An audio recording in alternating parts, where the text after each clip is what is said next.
Akan tetapi ada seorang laki-laki bernama Ananias bersama dengan istrinya Safira menjual harta miliknya.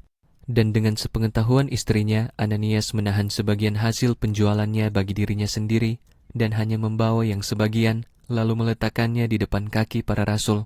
Namun Petrus berkata, "Ananias, mengapa iblis memenuhi hatimu sehingga kamu berbohong kepada Roh Kudus dan menahan sebagian hasil penjualan tanah itu? Ketika belum dijual, bukankah tanah itu tetap milikmu? Dan setelah terjual, bukankah tanah itu ada di bawah kuasamu? Mengapa kamu memikirkan perbuatan ini di dalam hatimu? Kamu bukan berbohong kepada manusia, melainkan kepada Allah."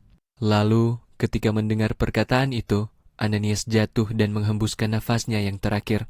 Ketakutan yang besar pun terjadi atas semua orang yang mendengarnya. Beberapa orang muda datang mengafaninya, menggotongnya keluar lalu menguburnya. Kemudian dalam waktu kira-kira 3 jam, istri Ananias datang, tetapi ia tidak tahu apa yang telah terjadi.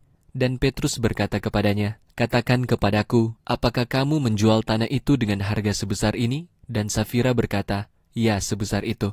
Kemudian Petrus berkata kepadanya, "Mengapa kamu dan suamimu bersepakat bersama untuk mencobai roh Tuhan? Lihat, jejak-jejak kaki orang yang telah mengubur suamimu masih ada di depan pintu, dan mereka juga akan mengusungmu keluar." Tiba-tiba Safira jatuh di depan kaki Petrus dan menghembuskan nafasnya yang terakhir. Ketika orang-orang muda masuk, mereka melihat Safira sudah mati, lalu mereka mengusungnya keluar dan menguburkannya di samping suaminya. Maka terjadi ketakutan yang besar di antara semua jemaat dan orang-orang yang mendengar hal ini. Banyak tanda ajaib dan mujizat terjadi di antara orang banyak melalui tangan para rasul, dan mereka semua dengan sehati berada di serambi Salomo.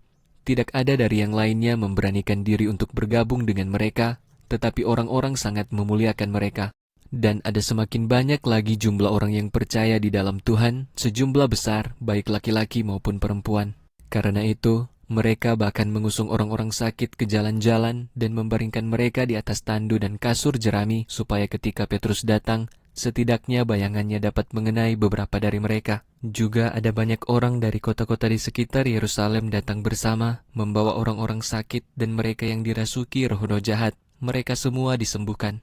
Namun, para imam besar bangkit bersama para pengikutnya, yaitu golongan Saduki, dan mereka dipenuhi dengan iri hati. Mereka menangkap para rasul dan memasukkannya ke dalam penjara umum. Akan tetapi pada malam hari, seorang malaikat Tuhan membuka pintu-pintu penjara, menuntun mereka keluar, dan berkata, "Pergi, berdiri, dan beritakanlah kepada orang-orang di bait Allah semua firman tentang kehidupan ini." Dan setelah mereka mendengarnya, pada waktu subuh mereka masuk ke dalam bait Allah dan mulai mengajar. Ketika imam besar dan orang-orang yang bersamanya tiba, mereka mengumpulkan Sanhedrin dan semua majelis tua-tua Israel, lalu menyuruh orang ke penjara untuk membawa rasul-rasul itu menghadap mereka. Namun ketika orang-orang suruhan itu sampai, mereka tidak menemukan kedua rasul itu di penjara. Kemudian mereka kembali dan memberi laporan dengan berkata, "Kami mendapati penjara itu terkunci dengan seluruh pengamanan dan para penjaga berdiri di depan pintu, tetapi ketika kami membukanya, kami tidak menemukan seorang pun di dalamnya."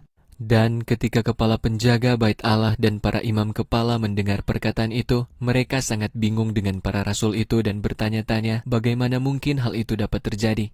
Kemudian seseorang datang dan memberitahu mereka, "Lihat, orang-orang yang kamu masukkan ke dalam penjara sedang berdiri di bait Allah dan mengajar orang banyak." Lalu kepala penjaga bait Allah beserta pengawalnya pergi dan membawa rasul-rasul itu, tetapi tidak dengan kekerasan karena mereka takut dilempari batu oleh orang banyak. Ketika mereka sudah membawa Petrus dan Yohanes, mereka menghadapkannya kepada Sanhedrin. Lalu imam besar menanyai mereka, katanya, "Kami sudah melarangmu dengan keras agar tidak lagi mengajar di dalam nama itu, tetapi kamu telah memenuhi Yerusalem dengan ajaranmu, dan kamu bermaksud untuk mengagungkan darah orang ini kepada kami." Namun Petrus dan para rasul menjawab, "Kami harus lebih menaati Allah daripada manusia. Allah nenek moyang kita telah membangkitkan Yesus yang sudah kamu bunuh dengan menggantungkannya pada kayu salib. Allah meninggikan dia di tangan kanannya sebagai pemimpin dan juru selamat untuk memberikan pertobatan bagi Israel dan pengampunan atas dosa-dosa.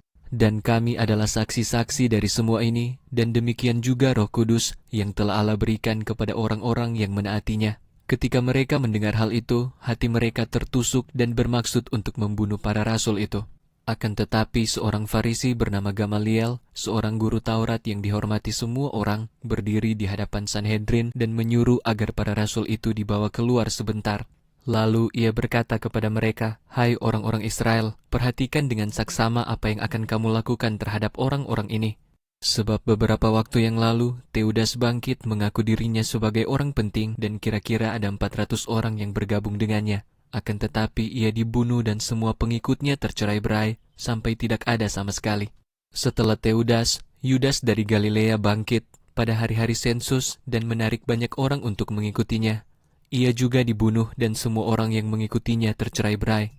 Karena itu dalam kasus ini aku menasihatkan kamu, jauhi orang-orang ini dan biarkan mereka. Sebab jika rencana dan perbuatan ini berasal dari manusia, hal itu tidak akan berhasil. Namun jika rencana ini berasal dari Allah, kamu tidak akan mampu menghentikannya. Bahkan kamu mungkin akan didapati sedang melawan Allah." Mereka menuruti nasihat Gamaliel.